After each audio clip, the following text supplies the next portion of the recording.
ce que j'évoquais tout à l'heure dans le répertoire comme ça de l'expérience de l'icône apparaît aussi assez convaincant dans le fait que de grandes figures récurrentes peuvent traverser, disons, toutes les singularités.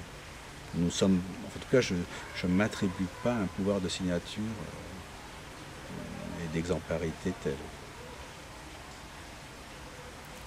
Mais alors, qu'avec Deleuze, on parlait d'acupuncture visuelle, avec toi, on aurait pu te parler de voilà l'œil et sa partition. Oui, ça me plaît, ça me plaît bien. Oui, la partition, c'est très beau parce que c'est à un moment donné. Qu'est-ce qu'il se passe à un moment donné entre une chair active, une chair pensante, une psyché, pour ce qui correspond à l'espace de la peinture, en tout cas de l'expérience visuelle et matérielle du regard, j'aime à retenir l'idée du lieu, ce que j'appelais tout à l'heure le ici, qui me semble fondamental. Donc à aucun moment une œuvre ne sera réductible à sa reproduction.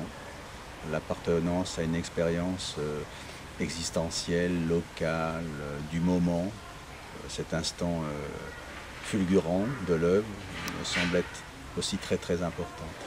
Ça revient peut-être à ce qu'on évoquait sur ce regret d'une architecture manquante, ou pas assez présente. Mais effectivement, toutes ces choses-là se prolongent les unes par les autres et je ne veux pas avoir la pertinence de la vérification, mais en tout cas le système de pensée, les envolées, les exubérances, les méthodes, les vérifications, les excès ont souvent des points de convergence. Je suis moi-même surpris par ce qui se vérifie de certaines prévisions, à la fois intellectuelles et matérielles. Et puisque depuis Homo sapiens sapiens, depuis 100 000 ans, nous avons le même corps et le même regard, donc tu n'es pas un peintre nostalgique. Non, non, je crois que j'ai jamais été nostalgique et encore moins un peintre.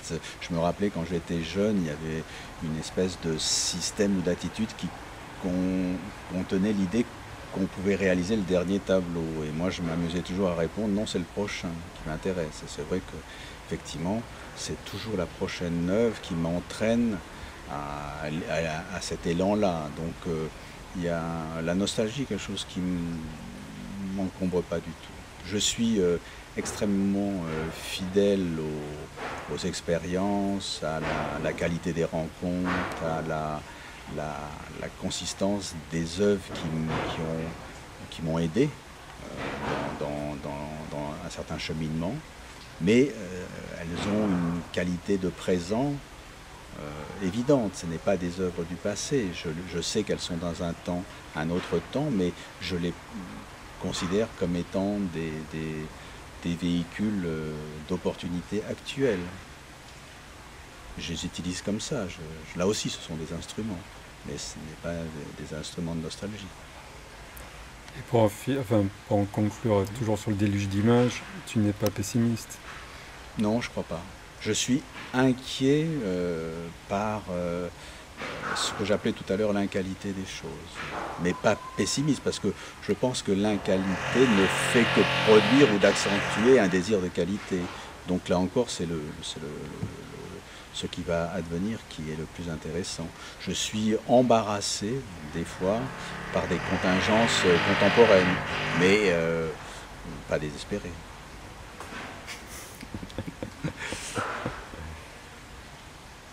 Bon, mais je crois qu'on va conclure là-dessus.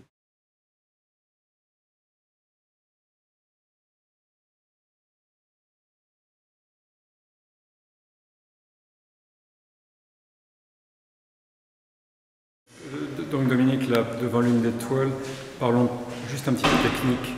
Hélas, tu n'as pas ton instrument à peindre dans les mains. Mais voilà, parle-nous un petit peu de comment tu peins. Donc les instruments sont d'abord nombreux, mais on peut dire tout simplement que c'est des compas à l'échelle du corps et pas donc à l'échelle de la main, donc des compas assez disproportionnés. C'est aussi des flûtes ou quelque chose qui aurait à voir comme ça avec un instrument musical à vent.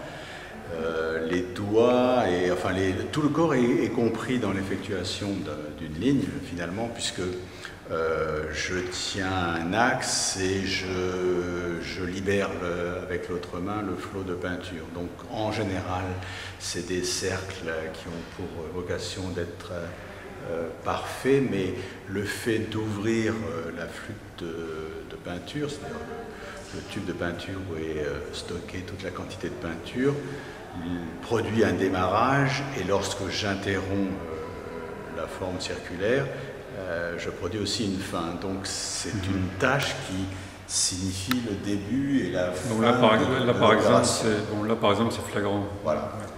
Et j'essaye d'éviter tous les accidents au maximum. J'essaye d'être maître du geste, de la ligne et de l'instrument au mieux, mais effectivement, et c'est ça certainement que je retiens comme expérience littérale de l'acte et du faire, je ne peux pas être dans un rapport de perfection dans l'exécution. La réalité même du flot de couleur, de la couleur, de la matière couleur, sa liquidité, son poids, crée une réponse finalement à l'objectif de ligne parfaite.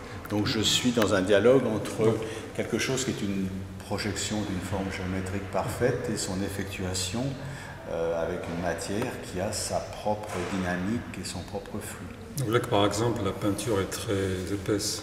Alors là, c'est que il y a plusieurs orifices, la peinture est épaisse, donc au lieu de produire une ligne, elle produit quelque chose de l'ordre d'une goutte, d'une perle, et effectivement, quand j'avais repéré au début la qualité de cette particularité, de cette pigmentation comme ça, très perlée de la couleur, je me suis dit que j'allais en tenir compte, et ça complexifie la nature même de cet instrument.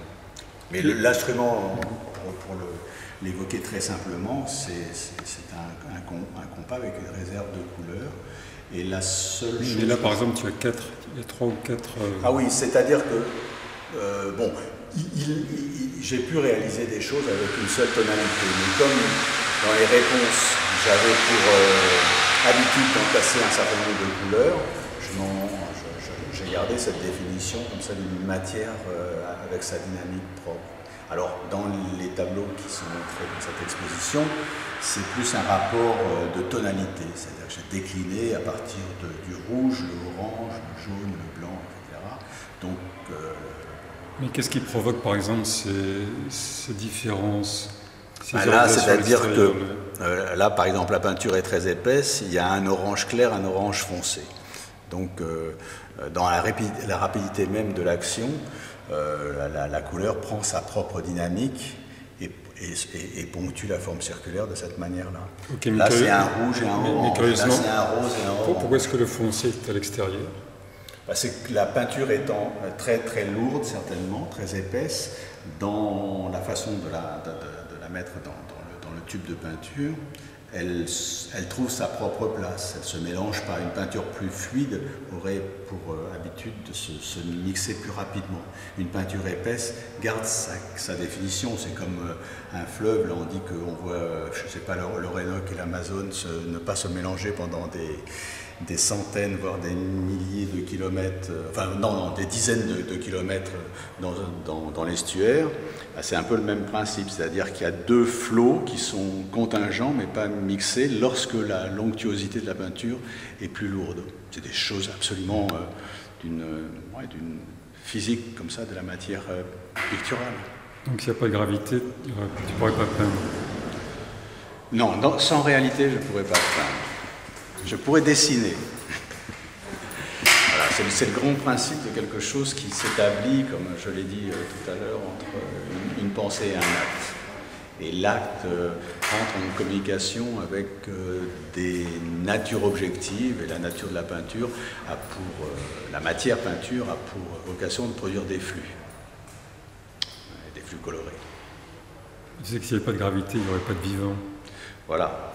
Donc il n'y aurait que de la pure pensée. Je pourrais penser des volutes comme ça à caractère immatériel, mais effectivement la préciosité de la couleur m'intéresse trop pour m'en priver.